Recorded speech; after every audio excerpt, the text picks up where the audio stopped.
কে বললো? অরিও, তোর মুখে কি রে? মুখে কি? হ্যাঁ, এই যে দাদার কাছে বসে পড়লো।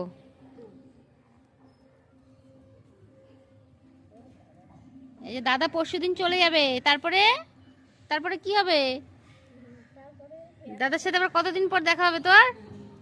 অরিও, দাদার সাথে কতদিন পর দেখা হবে?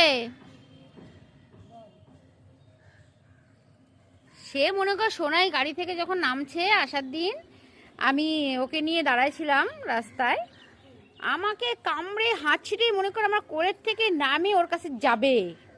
সে মনে কর আমাকে হাঁচড়াই দিয়ে নামে দৌড় মরলো কর ওর কাছে, জানিস? এই যে দাদা থাকলো, দাদার সাথে খেলা হলো, দুষ্টামি হলো, কত কিছু হলো, দাদাকে কামড় দিয়ে হাত দিয়ে রক্ত টক্ত বের করে দেওয়া হলো। এখন এই যে দাদা যাবে, দাদা এবার লম্বা ছুটি, আর এখন ছুটি নাই।